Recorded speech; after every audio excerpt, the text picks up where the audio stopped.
so used to sirens, and you go to a shelter right away. It means death, bombings. So I was really traumatized by that. It took me a long time to get over all of this. And where is Suzanne now?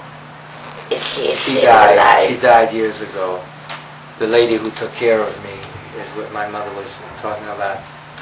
So that's basically the story, but I do want to pass on to the youth anywhere that it was a horrible experience, and whoever you are, wherever you live, you don't want things like that to happen again. So pass the word to your friends, and that's it. Did you ever know what was going on in the concentration camps that people were getting sent off to? I didn't, but my parents suspected it. And when my father wrote these letters, even in the beginning of the war, he said, we heard that some people were arrested and taken away to a, quote, destination unknown. At that time, they did not know about concentration camps or the gas chambers, but they knew they were being taken to a bad place. And of course, most of them did not come back. And the whole thing was started, promulgated by a tyrant. And I don't know if you know, Adolf Hitler was the tyrant, the ruler of Germany, and it was his dream to rule the world and to kill all the Jews of the world and as many other non-Aryan types. Aryan meaning white, blonde, whatever humanity there was.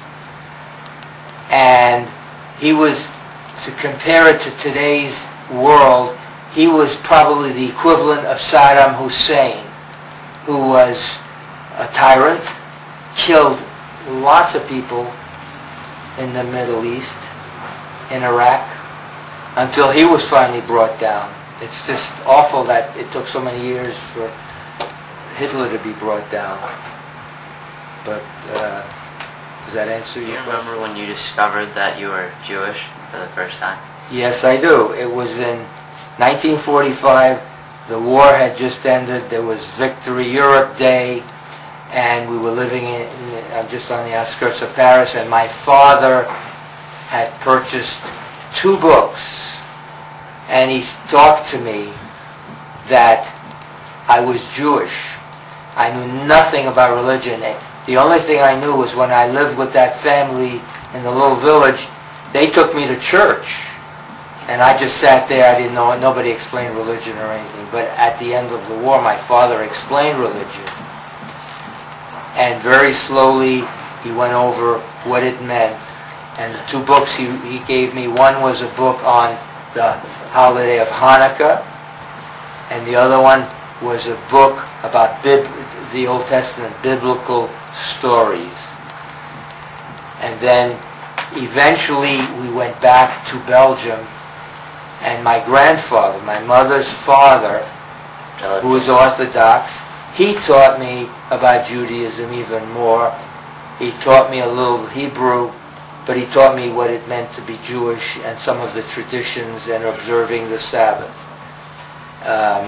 And then, of course, I went to Hebrew school when I came to the United States. I was bar mitzvahed, but it was in 1945, and I was like, not maybe 9 years old. That's the whole story. One more thing, please, that's going to happen. Anyway, to conclude, Josh, I would very strongly recommend that you and all the viewers of this support the Words of Bond project in whatever way you can.